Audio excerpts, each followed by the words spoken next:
All right. We're live. Yay. Here we go. Hey, everybody. What's up, Hi, peeps? everybody. I don't even know if anybody's here or not. Nobody's here. It's okay. We're just talking to ourselves. It's fine. It's fine. We'll do some weird talking until we get guests here. How was everybody's week? I know we were talking about that before. We went live, but how was everybody's week this past week? A lot of trades. It was great. I love trading. I made like 11 trades this weekend. God damn. I wish I was in a league where 11 trades could go down. That's I'm lucky if 11 trades go down in like a whole season. Come on. I'm serious, man. It's crazy. I don't understand.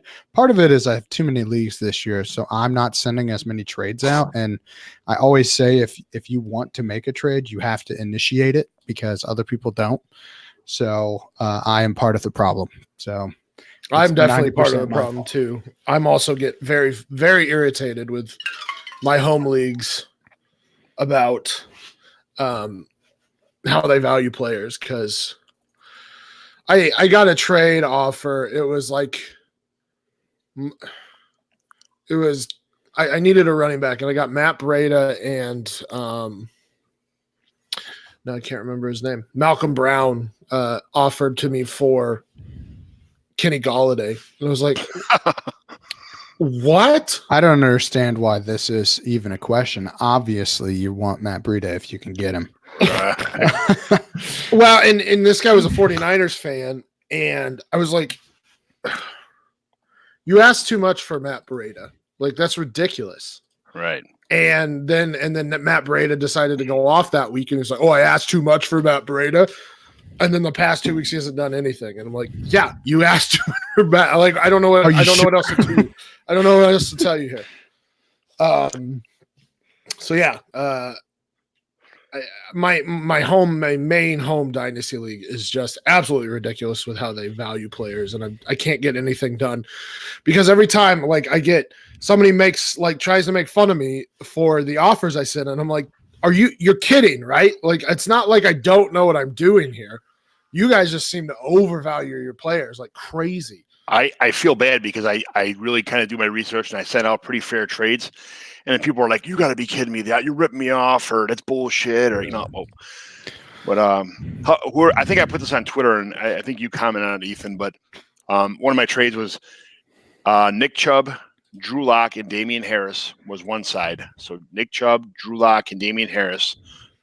So Nick Chubb. And a 2024 round pick. And the other side was Tevin Coleman, Stephon Diggs, and Drew Brees. This is in Dynasty, Superflex, PPR, full PPR. So Tevin Coleman, Stephon Diggs, and Drew Brees for Nick Chubb, Drew Lock, Damian Harris, and a 2024. Yeah, that one, I mean, I think I may have commented on it. To me, it's the Breeze side. If you're looking at value, just like straight up value. I think Breeze is talking about coming back this week.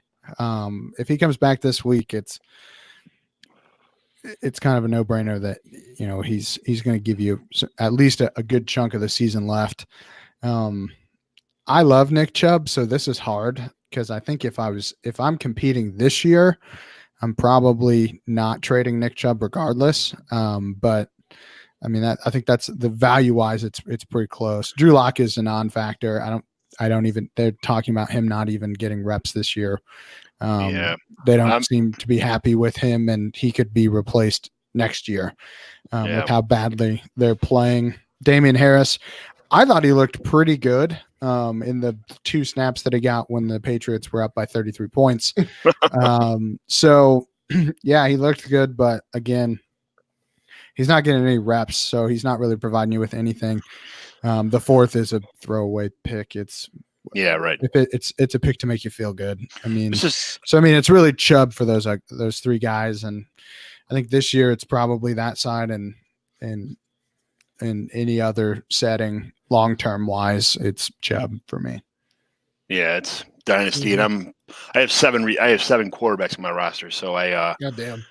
I'm able to. John Hogue McGlynn here. I said it before. Like I was never a quarterback guy. I had 3 at the most, even in Superflex. And I'm like, so I talked to him. He's like, I don't understand it. They're so hard to get. If you don't get them from the get go, you're never going to get them. And I'm like, all right. So we started a league, and I stockpiled quarterbacks, and I got Josh Allen, Jameis Winston, Mariota, Rosen, Darnold, Kyle Allen, and I had Drew Brees, but now I have Drew Lock. But that's not that's a huge downgrade. But I don't know. I'm not a big Lock fan, but at some point in time, they're going to get reps at some point, right? I mean, he was a 2nd-round pick. You can't just throw him to the wind, right? And I don't care. And I got my running backs now are Dalvin Cook, Nick Chubb, Devonta Freeman, Aaron Jones. Who else I got here? Mark Walton, Edo Smith, Damian Harris. And then I got tons of receivers.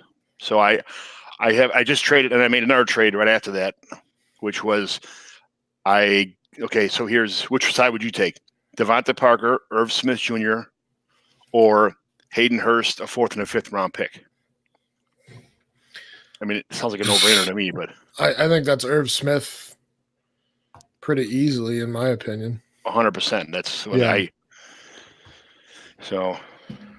traded away Hayden Hurst in a 4th and a 5th for Parker and Irv Smith. Not that I'm a Dolphins fan, and it really hurts rooting for Devontae Parker the last 6 years and having him just every day it's a fingernail or it's a toenail or it's his nose or something else hurts. And it's like, dude, you're so talented. What is going on here?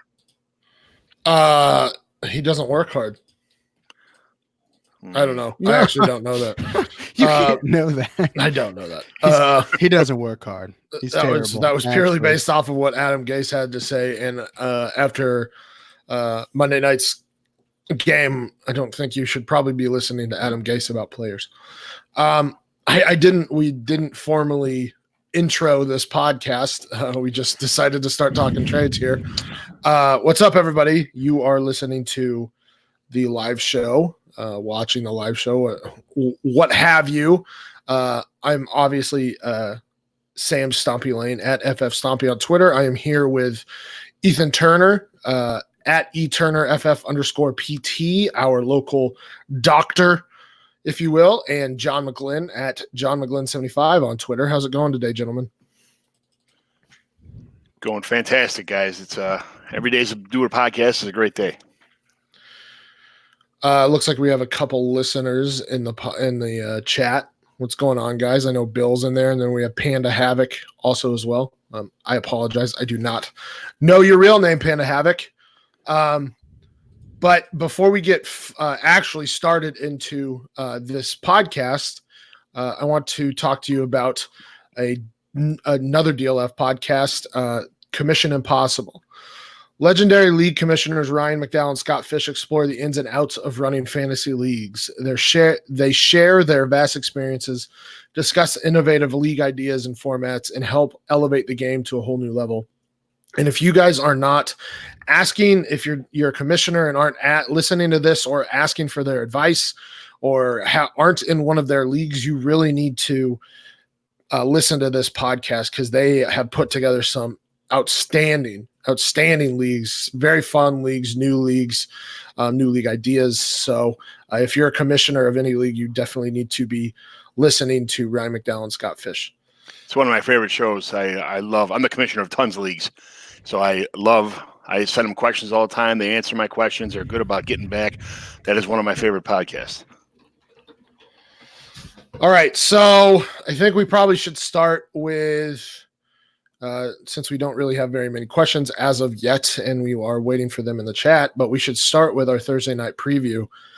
Probably not going to be great, but we are going to talk about the Washington Football Club because they have a racist nickname at the Minnesota Vikings. Again, not going to be great. Ethan, why don't you talk to us about Adam Thielen's injury first, since that's going to have a big impact on this game.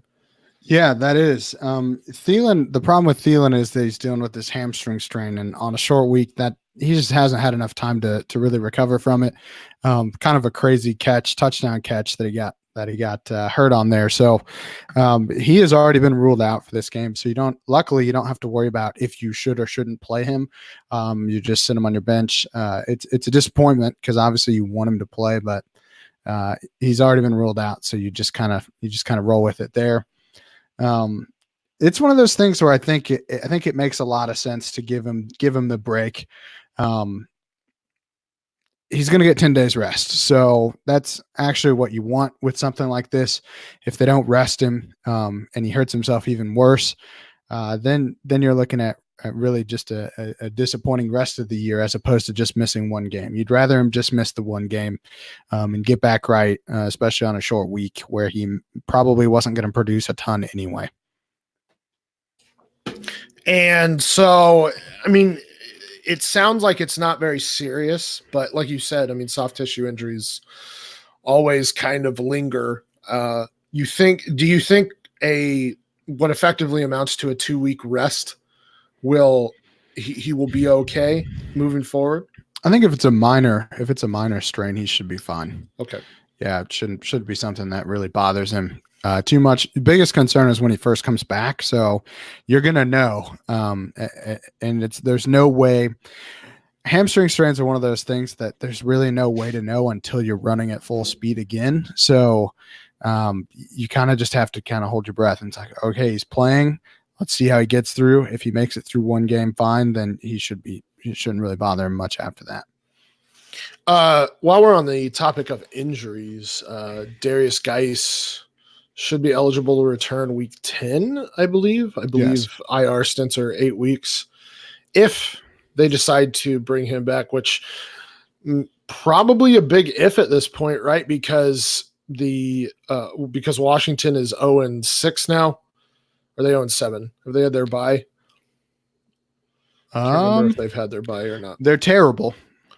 Yeah, I don't know regardless, they're winless. I don't know how terrible. They're winless. They're winless right now. They probably don't have a real good chance of winning many games. If not, they're not winless. They apparently they beat the Dolphins, baby. Oh, that's right. Okay, that's right. I apologize. Sorry. So they have one win. We should have assumed. Yes, sorry. So they have one win, but their prospects this season are not great. If they bring him back, is he a buy for this season? Do you trust that knee or both knees for that matter the rest of the season? I mean, there's so much that goes into this. I didn't think he was going to end up on IR with a meniscus tear. Normally they wouldn't.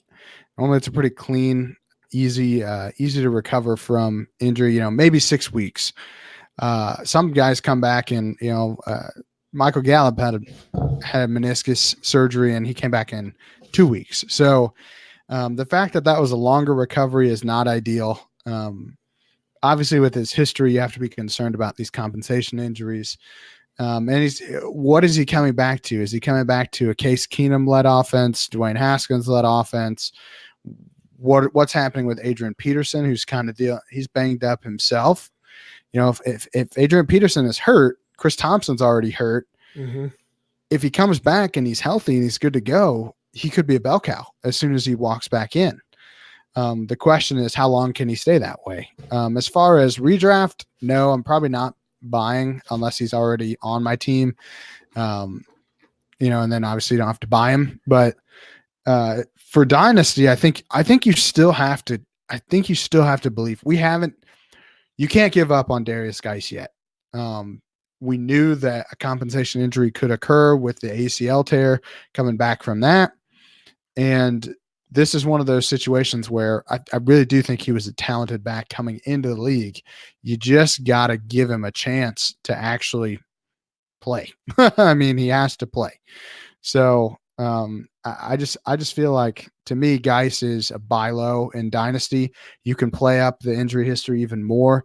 There's not very many chances that you get to actually buy a running back that could be a bell cow. And I think this is one of them. And Stumpy is like, absolutely not. No. I do not buy. No, I think he is a buy. I mean, what he was, I mean, he was my number 3 coming out last season. I like Nick Chubb a lot. Still like Nick Chubb. I have a Chubb for Chubb. Every time we talk about Nick Chubb, I have to say that. But he was highly touted coming out, and he was, I mean, it's not like that person has changed all that much. Maybe he slowed down a little bit because of the knees, but I doubt it because he's so young. Well, that's the other thing, especially in Dynasty. He was young coming into the league. I mean, Right. You look at him compared to a guy like Sony Michel, who's coming up on year 25, which is kind of the cliff year for running backs in terms of fantasy production. I mean, guy's only 22. He still has likely, if he stays healthy, three really good seasons. So, again, a lot of that depends on the situation, but is that true, Ethan, that people with like bad knees like that who have all kind of knee injuries, that some people just have knees that are susceptible to injuries? Like once you have them, like you just, not that you repeat the same injury, but like people who have like, not everybody's, even though everybody's body's the same, some people have like weird ligaments and weird situations where they are susceptible to like certain injuries. Well, yeah, genetics plays a big role in it. Previous injury is the best indicator that you've got as far as future injuries. So the fact that he has this in his past is not ideal going forward. It does predispose him to injuries down the road. Meniscus, ACL, both of them could lead to arthritis, early onset arthritis, which we're seeing a little bit with Todd Gurley. So, yes, there is a lot of factors that go into it. The biggest one that we have found is previous injury. But there are, some people are just more susceptible to these kinds of repeat strains and sprains. But they're also susceptible to it because those tissues are already damaged because they've been damaged once before. So I don't know if that answered the question as well as you were what you were looking for, but the answer is yes. I mean, there are some people that are just more likely to get injured, and their history is the biggest factor in that. Yeah. So yeah, I before we answer, there are a couple questions in the chat. Thank you everybody for joining us. Scott Connor is in the chat. The Terminator. Sorry. But he brought up another injury in Washington. Bryce Love getting another knee surgery. And I don't know if that stems from the previous knee surgery, if that stems from his work in Washington. But it does bring up a question about the training staff and the medical staff for Washington. Is there an issue there? Because we've seen multiple of these things over the past couple of years with Alex Smith and Colt McCoy and Darius Geis, and there seems to be a lot of injuries constantly occurring there. I mean, Jordan Reed, and I don't think you can necessarily apply that to Washington's medical staff, but is there an issue in Washington, and does it need to, or I mean, do we need to worry about it? This is tough for me. As a medical professional, I don't like to put down other medical professionals. All of the staff is highly qualified. This is a $1 billion industry. These are $1 million individuals, $1 million knees. They don't just let anybody off the street just come work on these guys. So as far as, is there a problem with the training staff? I don't think that it would be fair for me from my couch to judge them from a medical perspective. I think it is kind of interesting that we see teams with certain staffs that tend to have a harder time recouping these guys back from injuries. The Chargers are another team that I think gets a lot of flack for all of the injuries that they have that just kind of build up and the fact that those guys aren't getting better as quickly or as efficiently as some other teams have it. So it's just like anything else. You have good staffs and you have bad staffs, but I think they're all highly qualified. So I don't know if that's really, I don't think I answered your question, Stompy, but I think it is interesting when we see trends like that. Yeah. I mean, it could indicate that you might want to switch things up. And you see it in Los Angeles. The Chargers have had issues for years now where they go down with injuries constantly, and it's just something that maybe it's not like a thing that's like, oh, I have to worry about this, but it might push you over the edge on a given player if you choose in between them. Just to pull on this thread a little bit more, and then we'll move on here. A couple other questions, one from Scott Connor, one from Andrew O in the chat. How do we feel about like guys like Nick Chubb and Kerryon with their injury histories and their knee histories and stuff like that? Are we concerned about Kerryon, and is he injury prone? And will Nick Chubb's knee injury come up like Todd Gurley's did? So to speak to Kerryon first, I was concerned about Kerryon's injury history coming into the league. Right. He has had a chronic history dating back all the way to high school, where he has had multiple shoulder surgeries. We haven't seen that creep up yet, but we have seen repeated knee injuries last year and this year. He missed 6 games at the end of the year last year, obviously on the IR now. So this is becoming a very quickly a trend with Kerryon Johnson. And again, best predictor of future injury is previous injuries. So when you see these injuries just stack up year after year, you have to wonder going forward if you're ever going to kind of get over that hump. The good news, at least for Kerryon's sake, is that he hasn't had, outside of the shoulder surgeries, he hasn't had the big one. You know, he hasn't had a torn ACL. He hasn't had an Achilles tear, patellar tendon rupture, something that significantly shortens his career long term. Most of his stuff has been very much short-term injuries. An MCL injury last year. I believe he has a meniscus tear. They haven't released that, but just based on the timeline and what they're kind of saying, I know he had surgery, so that just kind of cues you in a little bit on what's probably going on there. Yeah, it's a concern. It's definitely a concern. Even like Trent Williams, I mean, he was so mad because they lied to him. Or he said they lied to him anyway. He said that they lied to him about his injuries and his recovery time, and I mean, that was a big deal in Washington. It just seems like everything.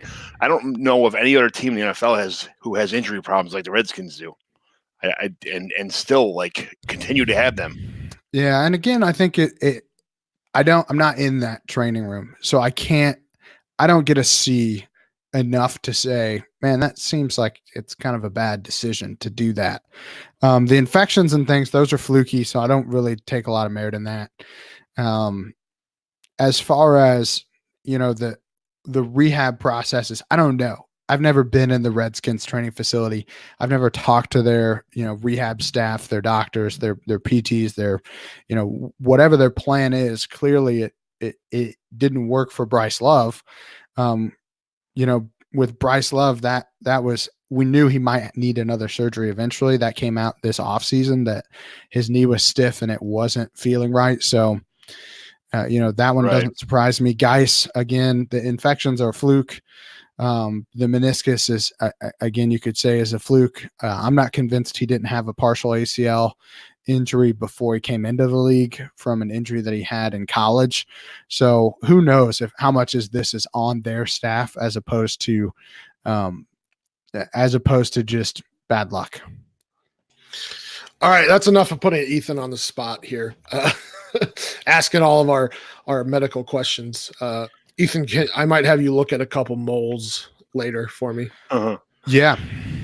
Yeah, I definitely will. I'll check it out. We do have a couple questions in the chat. First one from Ben Ebby. How are we feeling about Kyle Allen's future and value in Superflex? Is he doing enough to earn a long-term starting gig, or is a situation where once Cam is fully healthy, or is this a situation where once Cam is fully healthy, Kyle Allen will fade away?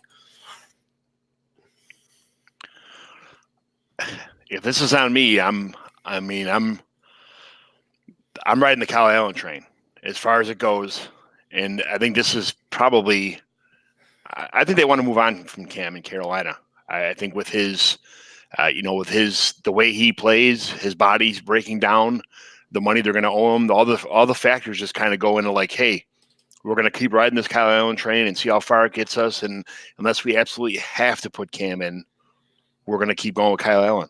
I don't think that they want to rush Cam back. I think they want to see as much as they possibly can from Kyle Allen. And if that means 2, 3, 4 more weeks, the rest of the season, as long as the W's keep coming in, I don't see a reason to go back to Cam. I'll let you talk on it, Stumpy, because I feel like I talked for like the whole first. Yeah, let me talk, and then I'll let you talk about Cam's injuries and stuff. But my issue with Cam here is that he just is not. He's not a very effective pocket passer. Like his main weapon is his legs, the threat of him running, and I mean he just has never really been a great passer. And if that's what he's going to be relegated to, he's going to be a mediocre QB at best. And I would think that the Panthers would be best served if they did keep Kyle Allen in there, even if Cam Newton was healthy. And there are reports that that teams are interested in Cam Newton, trading for Cam Newton. But yeah, I mean, like you said, like John said, the way he plays, he gets beat. He's getting beat up, and it's taking away his legs. And once those legs are taken away, he's just not as effective of a quarterback. But another thing we need to take into account is that Will Grier was drafted this season.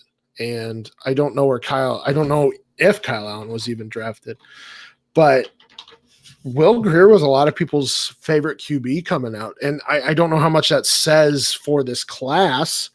Not a fantastic class for quarterbacks, but Will Grier is still there. So we definitely have to keep that into account here. I think from what we saw of Will Grier in the preseason, he's definitely not ready, but let's just say he takes a step forward. I think that Will Grier could overtake Kyle Allen sooner rather than later. Yeah, I think that's a good point that you brought up on Grier. I was not as high as some people were on him, but I definitely had him, as a draftable quarterback in Dynasty, just because I was worried a little bit about Cam's injury history. I mean, he plays like he is. He plays like he's the size that he is. I mean, he is a trucker. He is not an avoider. And that is not what you want for your franchise quarterback. We're seeing it catch up to him. Again, hasn't had the big one, but I think this one should count as a big one because he's missed a large chunk of the season with a foot injury that those foot injuries don't usually get a whole lot better. He is going to have a hard time this season, especially. As far as Kyle Allen, man, I like Kyle Allen. To me, he's kind of on this Nick Foles trajectory. And again, it's not a perfect comparison, but outside of that first week where he threw for 4 touchdowns and like 260 yards, he's got 232 yards, no touchdowns, 181 yards, 1 touchdown, 227 yards, 2 touchdowns. I don't know if Kyle Allen is this world beater. Now, he's got 4 W's. So if you're winning football games, that's what you want your backups to do. That's what you want. Teddy Bridgewater is a perfect example of this. Is Teddy Bridgewater going to win you a Super Bowl? Maybe, probably not. That you need Drew Brees to come back for that. I think the same situation applies here.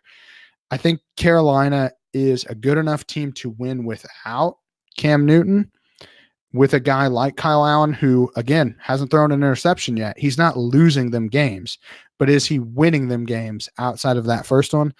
I don't know. I don't know for sure if he is. I mean, 227-2. He's had a couple of good games here, but I don't know if I don't know if he has played anyone besides maybe Houston that I'm like, man, that was a good quality win for him as a quarterback. So I think he's a 1 year, I think he's worth having this year. He's startable. But I don't think he has the upside as a guy like Jacoby Brissett, who's in a similar situation where he's taking over for a quarterback long-term, could have a little bit more value past this season. And I think is proving it right now that I think he's going to for sure be a starter. Is Kyle Allen for sure going to be a starter? I don't know. To me, he seems like Nick Mullins from last year, where it's like, startable, but not worth it. Nick Mullins should be a starter. But he's not. No. Now that the starter is healthy, I mean, he's not. So that's kind of what I was pointing at. Just to give you an idea of Cam Newton as a passer, he has 3 seasons of 60% or higher completion percentage.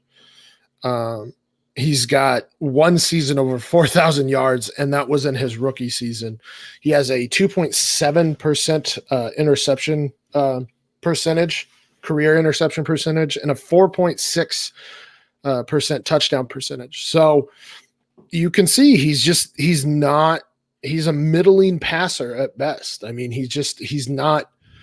What makes him effective, and I think most people know this, is his legs. I mean, the guy he's had 350 or more yards rushing in every season, 4 or more touchdowns rushing in every season.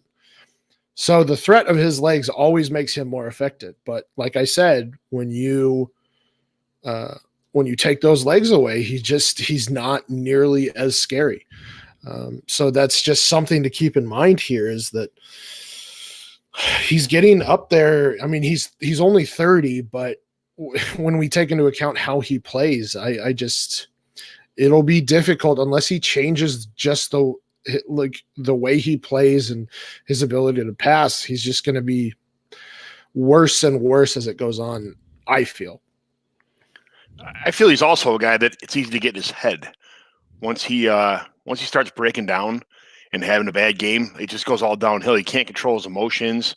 It's like he sits in the sidelines with a towel over his head and doesn't, wants to sulk all the time. And, he's just not, everybody complains about Jay Cutler, how, he'd sit around and cry baby on the bench when things are going wrong. Cam's the same way, but he seems like he's more of a baby about it. And he wants all the attention in the world when he's winning, the Superman stuff and everything else. But, he's got to learn how to lose. It's okay to lose. I mean, he's doing the best he can. He's not a horrible quarterback. He's not bad even. He just has to, he's got to rally around the troops when things are going wrong. He's got to get everybody, he's got to support that team, and he's not doing that. Yeah, that's a fair point as well. One more point on Cam Newton here. Andrew O brings up a question about Cam Newton versus Josh Allen's career progress. I think that's probably the best comparison for what Josh Allen is right now. I mean, he's got a better arm than Cam Newton, but he's a big dude who can run, not very accurate, and is probably going to have a lower touchdown percentage and a higher interception percentage. So I think that's a valid comparison there. All right, we have another question that we had a while back about a trade here. A trade this one's from Bill Super Duper Flex. Trade just went down in one of my leagues, a 14-team Superflex. Trubisky and Godwin, not Godwin, for Tannehill and a mid-2020 second. That's a slam dunk for the 2020 seconds. The highest thing in this whole trade. So. In a 14-team league, I don't know, man. John McGlynn hates Johnny here hates Mitch Trubisky. So, Mr. Biscuit, Mitch Trebortles. Yeah, I don't. Man, I've never seen I feel bad for Mitch Trubisky now. Don't. I mean, I don't think he's good. I don't think he was ever as good as what was the consensus of last year. I think that teams kind of realized, like, hey, wait a second, he can't throw. He's not good at throwing footballs. So what was the consensus last year? That he had a good defense and that he had a running game? And I think the fact that he was competent last year. Yeah, I think most of us saw him take a step forward last season, and he was able to use his legs. But I mean, that's a step forward from what was a trash rookie season. So I don't know. When you have a defense they had a miracle season. They put you on pretty much the 30-yard line every time. You had to score from the 30-yard line every time you had the ball. Special teams scored you 14 points a game. It was ridiculous. I mean, now John is being hyperbolic. Relax. I agree, and Scott Connor brings up a good point here. Mitch Trubisky just isn't running right now, and that's what makes him. I mean, much like Cam Newton and Josh Allen, that's what makes him effective. Is his ability to to run the ball, and he just has not been running this season. And they need to get him back to moving outside of the pocket and throwing on the run and actually running the ball using his legs. That's what made him effective. Yeah, I agree. I think the defense helps. I don't think that defense is. I still think they're pretty good defensively, but they have been rough against the run, by the way. Which, again, I think part of that goes back to the offense is not moving the ball the way that they did last year. That puts a lot of pressure on the defense. They had almost no injuries last year. The defense had a great game. The play calling, the gimmick play calling. I just can't believe the play calling that everything went right last year. Every crazy call that was called on the field just happened to magically work last year. I mean, if the double doink wouldn't have happened, they could have been a Super Bowl team just on the defense alone. But that it is what it is. You win and lose games. And maybe they missed Jordan Howard. Did you ever think of that? 100%. They do. I do too. I mean, Jordan Howard has looked actually pretty good with Philadelphia. He looked fine behind a bad O-line last season. And I mean, I've been on that. I did not like David Montgomery coming out because he doesn't have the burst. He doesn't have the vision. He's got fantastic breaking tackle ability. He's great at breaking tackles. He's got good contact balance. But beyond that, and he's got good hands. But beyond that, this game is a lot faster, and you can see it. He isn't reading the holes well. He is dancing too much in the backfield. He doesn't have the burst. I'm not a big fan of David Montgomery. The other big difference is the schedule. Last year they played almost the easiest schedule in the league, and this year they're playing almost the hardest. It's easy when things go right when you're playing a bunch of nobodies, and then all of a sudden you got one of the toughest schedules in the league, and you got to really, put a game plan together. And they're getting out coached, they're getting outplayed, they're getting out everything. Ethan Scott had another question about Mitchell Trubisky and his shoulder injury. Will that affect his running ability moving forward? I mean, outside of just mentally, him trying to protect the shoulder and not maybe fighting for an extra yard or two, maybe he slides earlier than he normally would. It shouldn't affect his ability to run. Like, he should be able to run. It's more about mentally, does it affect, does it take what would have been him diving for a first down, maybe moving the chains as opposed to, sliding early. And again, there's no way for me to know that. I can't see how it wouldn't at least somewhat affect his psyche as far as running, but it shouldn't prevent him from taking off and his legs actually running, because it's not a lower body injury. Typically it's anything upper body when it comes to running. Same thing with running backs. Usually they come back pretty well from that kind of stuff. It's more about how it affects their style of running. And I think Trubisky he's not necessarily an aggressive runner when he does run either. So, I don't think it's really going to affect his running. I think he's doing it less. I don't know why he is. You would think he would run more because he doesn't get to rely on that run game. So he's in more situations where he's being pressured, but he's just not doing it this year. You're not getting that floor. And when you don't have that floor with a bad passer, Cam, it doesn't matter who it is, Cam, Josh Allen, Trubisky, if you can't throw the ball and you rely on running for your floor and then you stop running, you become a bad fantasy quarterback. Let's get back to actually answering this trade. Trubisky's fantasy points are 8.27, 5.6, 22, was it 0.6, 0.36. I like the lean 23. in there. I'm old. I can't really see my screen. And 23 last game. Even though it was all garbage points at the end of the game, he threw 2 touchdowns when they were already getting smoked. So, I guess here's my thing with Trubisky, and it really depends on how you feel about where the Bears are going to go with the quarterback moving forward. I honestly think that they could have a better chance with Chase Daniel instead of Trubisky at quarterback. Though, the Bears did lose to Oakland when Chase Daniel started. Or Mariota. There you go. Or Mariota. So it's one of those things where it's like Trubisky's in his third year of a 5-year contract. Tannehill's not guaranteed anything after this season. So what would you really rather have? Here's the other. I don't know what to expect from Goodwin moving forward. He's getting up there in age, and he's one of those sprinter types that gets hurt, soft tissue injuries often. So I think I'm with John on the Tannehill and the 2022nd, just because I don't trust Trubisky that he will maintain his job moving forward because he's just not been good this season. Yeah, I think this team's going to get frustrated with having a Super Bowl caliber defense and then having it get squandered by just a horrible quarterback for 2 years straight. Again, you can argue last year the double doink. Ultimately, they had more opportunities to win that game outside of just that double doink. I think that Trubisky has shown this year he should be progressing year to year, and he's not. So the only time he looks good is when teams are playing zone coverage and he's got guys wide open in the middle of his own pockets.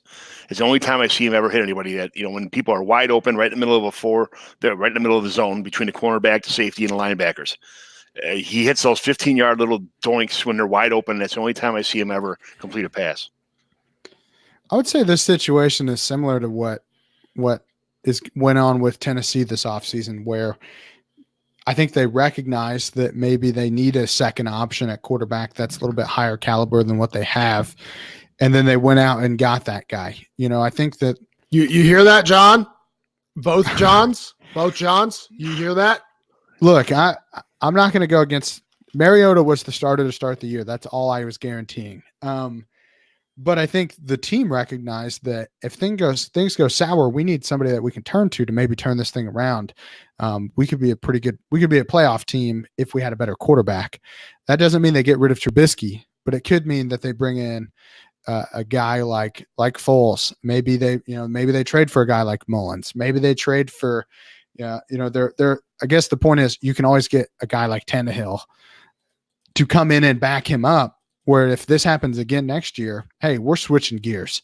Okay. It's obviously not working. You're not winning us games. You're losing us games. And we can't have that. Like Tannehill's not too good. Tannehill's a pretty good quarterback. I mean, him and Mariota have almost exactly the same stats since, the last couple of years, but Tannehill's a good quarterback. He's pretty accurate. He's pretty fast. I mean, he's a pretty agile guy. I mean, I think he's not that he's going to win you a championship, but he's definitely a great backup, a great couple-week fill-in guy. I would go as far as to say, like, if you had a guy like Drew Brees who's out for the whole season, you need to fill somebody in. Tannehill would win games for you all season long, and then somebody would come in like a Drew Brees and just kind of get you over the top. If you were in that situation, kind of like the Saints are right now. But Tannehill does not. When he's forced to, he throws a lot of interceptions, but I don't think he's not a guy that turns the ball over all the time. He's not a bad quarterback. I think he's Mariota. I think Tannehill's got a little better arm strength than Mariota does too. So he's able to make some passes that Mariota can't, which is kind of hard for me to admit, but it is what it is. All right, so we actually started this whole train on the Washington at Vikings Thursday night preview. Got derailed a little bit. Let's get back to that. We've already talked about the injuries to Chris Thompson and Adrian Peterson. If they don't play, which looks like they're not going to play, Wendell Smallwood week. It's Wendell Smallwood week. Once a year, he does this to us. But it's graces us. It's against the Vikings. The Vikings are a good I didn't defense. say he was going to grace us with a lot, but if you're in bye week hell this week, he's not a bad option. If you are going to start Wendell Smallwood, though, start him in the RB spot. Do not start anybody that you're playing that plays Thursday night in your flex spot. So let's just go through some green lights, yellow lights, red lights for this game. John, why don't you just give me one green light that you would have for this game? For any team? Will John Yeah, take for the any easiest team. For any team. the easiest one? Let's see. Let's go Dalvin Cook. So yes, he will. Yes, John will take the easiest one. Well, yeah, I get to go first. So I'll take the easiest one. But We're doing I mean, green lights right now. Yes, right? go ahead, Ethan. there's some injuries in this game. I mean, you only have Diggs is playing. It's. I think Diggs is a good start too. Mm-hmm. I mean, no Thielen, so I think Right. Diggs is going to definitely see. I think we could see 10+ targets for Diggs. I think back to back weeks of over 140 yards receiving. Yeah. So I mean, I think this is a game that he could really break out again and I'll have a good week for you. I mean, obviously he's not breaking out, but as far as putting up good fantasy week, I think we're going to see some solid points from Diggs, unless they go back to, well, we're stomping them, so we're just going to let Dalvin Cook run 50 times, and then we're going to throw 10 times. I mean, that's an option. That's an option. I'm going to go yellow on Olabisi Johnson as well. He's been getting some looks, I think, without Thielen. Anyone but Kyle Rudolph at this point could be a flex worthy start, but again, you're not putting them in your flex. So I think flex worthy numbers, let's put it that way. I think Johnson could potentially do that for you. Yeah, I agree with that. I think the other green light really in this game is Kirk Cousins. Oh man, I was going to say that next. The revenge game. Yeah. But yeah, I mean, Kirk Cousins has been a lot better of late. They've been throwing the ball a lot more. He has 3 straight games of over 300 yards. He's got 10 touchdowns in the last 3 games as well. Only 1 interception. So it looks like they've started to balance the offense a little bit more. So those days of 10 attempts are gone at this point, and I think that they will start to balance a little bit more, which is why I like Diggs, and I'm not really concerned about them running the ball 40 times and only throwing it 10 times. So do you think these guys are professionals where it doesn't matter, it's kind of like a paycheck to them, or do you think Kirk Cousins is going to go in there and say, you guys didn't believe in me, and I'm going to show you this week what I really got or what you let go, and just stick it to the Redskins, even though Redskins are horrible to begin with, and they don't really need a lot of it's not going to take much ammo to wipe the floor with them.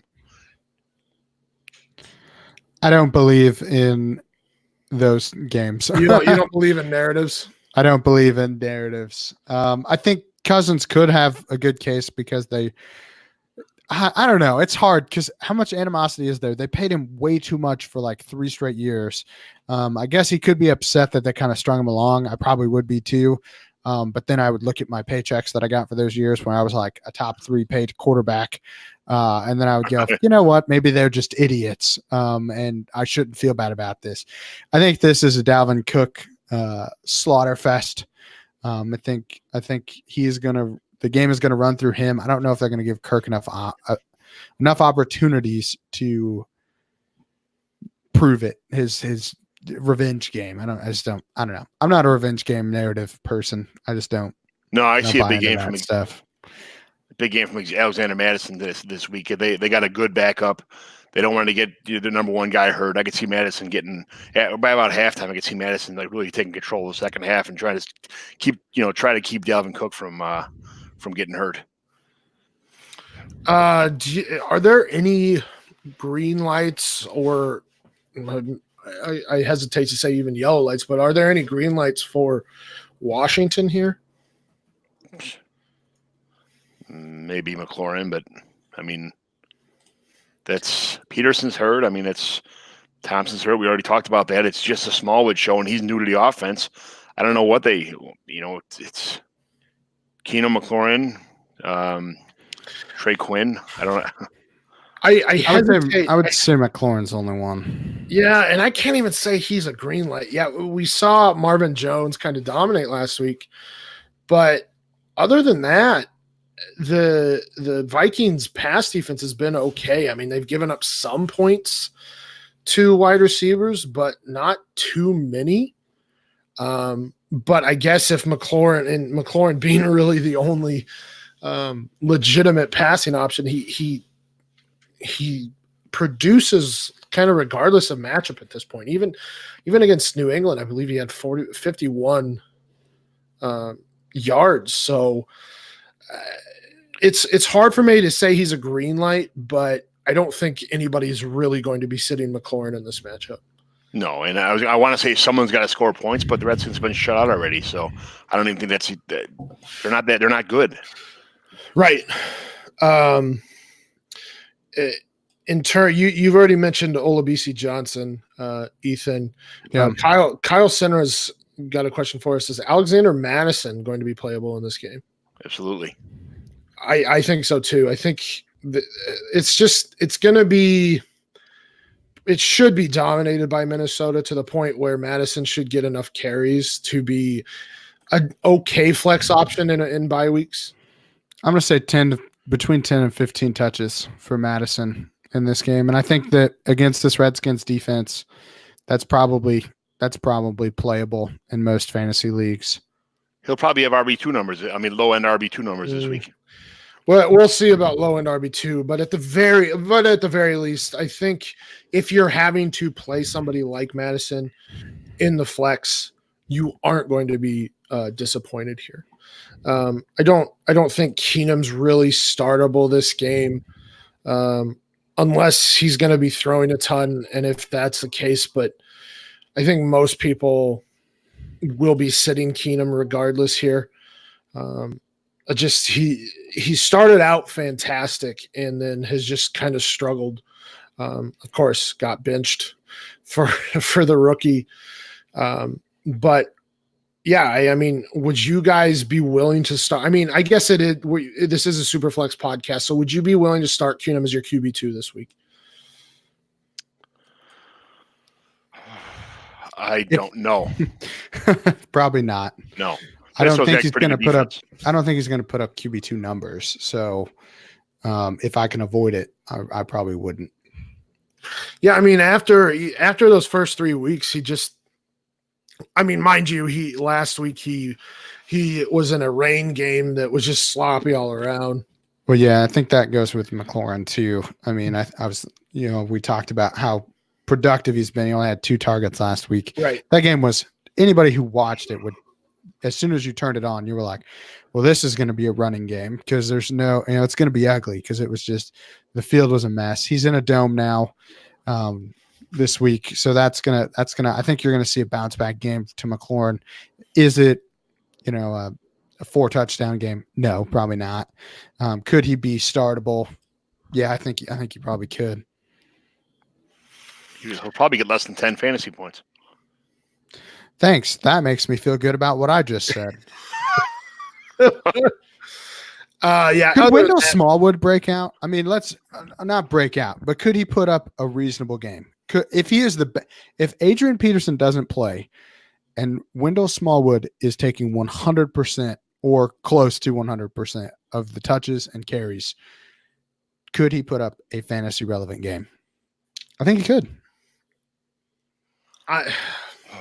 He can catch footballs. Yeah, I mean, PPR. I don't know if he knows the offense yet.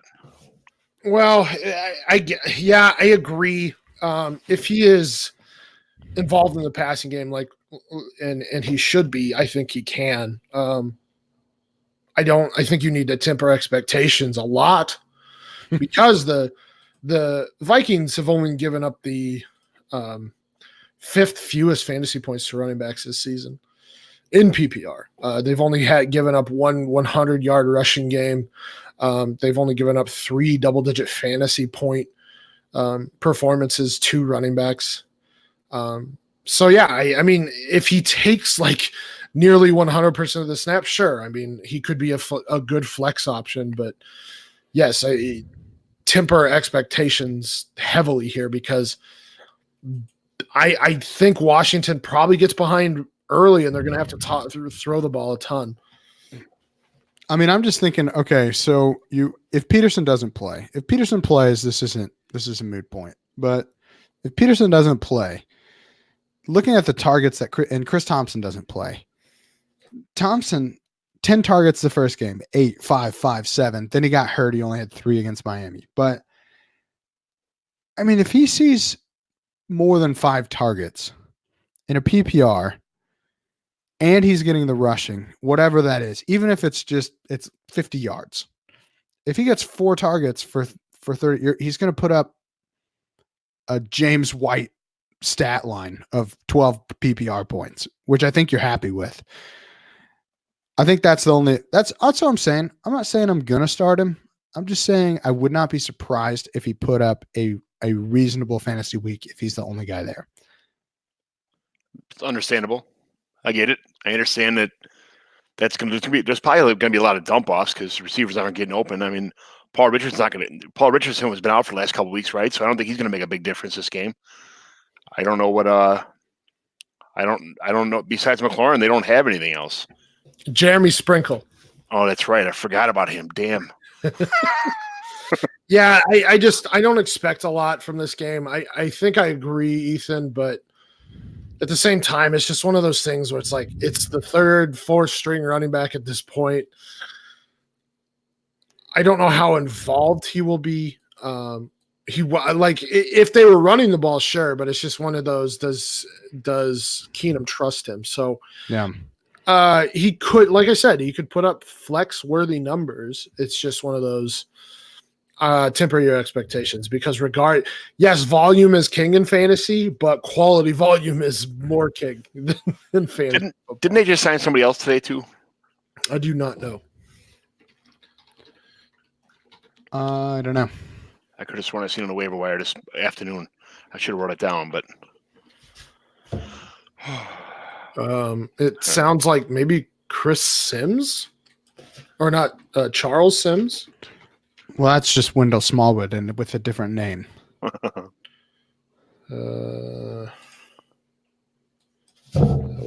Now I gotta vamp here while I look things up.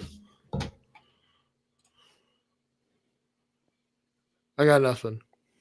Yeah, I think that's it for that. Yeah, all right. No biggie. Yeah, so that'll do it for that game. So basically start Cousins, start Diggs, start Cook. You probably start Olabisi Johnson. You could probably start Alexander Madison. Probably start Terry McLaurin. Other than that, kind of gross the rest of the way. Probably going to be a blowout game. Probably not going to be a good Thursday night game, but no, that's been true for most Thursday night games. So, all right. Well, we are good question. I'd like to touch on a little bit. So final question here with Josh Gordon news from Ben Ebby with Josh Gordon news today, getting placed on the IR and sounding like Patriots will waive him once healthy. Is he a buy now, depending on price? What teams could claim Gordon for the stretch run? I'm not touching him. Stumpy's out. Yeah, no. I mean, I've been out since he hasn't been on the field an entire season since when? 2009, 2011, whenever he had that huge season. But and maybe I should let you talk a little bit, Ethan. He had 2 knee bruises. It seemed like Gordon was surprised, but I mean, how was that going to affect his performance? I think he was surprised. I think this is kind of one of those situations where all the reports out of his camp was that he was getting ready to come back either this week or next week. So an IR designation for a guy that's about to come back, they're getting rid of him. I mean, I think they said that with the Sanu trade. They obviously do not trust him at this point. For my own personal belief, I just hope that this is just due to the injury and not being able to consistently make it on the field this season. I truly hope for his well-being that this is not related to the other things that have kept him off the field previously. There's no way to know if that is the case. I don't think anyone can judge anyone else for questioning that anytime it comes up, because it's Josh Gordon. His history precedes him. But as far as the injuries, I mean, I think if he's ready to go, he should be pretty effective when he does play. The question is, where will he play? And I don't know. I mean, I guess the Chiefs could be one with Watkins not really super healthy. Now they're dealing with Mahomes, who that's his own separate issue, but that would obviously be a good scenario. I feel like the Eagles could use some help right now. That would be a pretty good situation, I think, to land in. I don't know, man. It's hard. It's hard because I think there's so much baggage there. I guess if the price is right, I don't know. Every time I say, "Oh, if the price is right on Josh Gordon, you should take him," I feel like you get burnt. So how many times are you going to touch the stove before you realize that it's hot and you shouldn't touch it? I think that's my take on it. I don't have any Josh Gordon because I don't play around with that stuff. I'm all about, I want the guy that's going to be on the field as much as possible, and Josh Gordon just can't seem to do that. I got a question on my inbox if we got time for that. No, yeah, absolutely. Go ahead. You're not doing it. Absolutely Would you start Kyle Rudolph this week with? No. No, I would not. No, absolutely not. I think Irv Smith Jr. is taking over that team little by little, and if anything, they're going to share those targets that are going to tight end anyway. But no, I would not. Yeah, no, get out of here. That's wild. I just had to. Yeah, no, that's batshit crazy. Stop it. So we are past an hour here. Looks like we don't have any more questions in the chat, so we will sign off. Follow my co-hosts here, Ethan Turner at eTurnerFF_PT. Really, you should be following him regardless of anything because he gives fantastic information, gave a detailed thread on the Patrick Mahomes injury, gives awesome advice and with fantasy football as a whole, but he obviously is a doctor, so he's our resident doctor. So yeah, I mean, fantastic. One of the go-tos for injury advice, medical news, stuff like that. So definitely be following him. Also follow the Big Irish, John McGlynn at John McGlynn 75.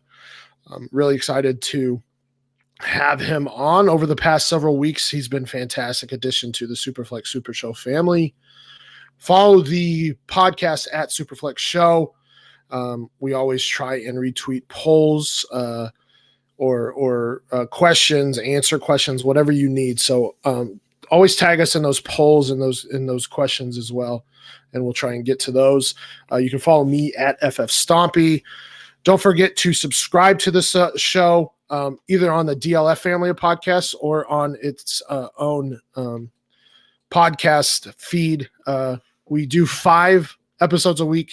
One starts or 2 start sits. One, obviously, the one live that we are now, the regular show, and then we also do a waiver claims and next week, this week, and stuff like that. Trying to get ahead of the curve. So go ahead and do us a favor, subscribe, rate, and review there. Help us out. Help us get out to the masses. So with that, we will sign off, and good luck in week 8, and talk to you later, everybody. Also, John, what do we say at the end of these things? Stay sexy and super flexy. That a boy. I love that.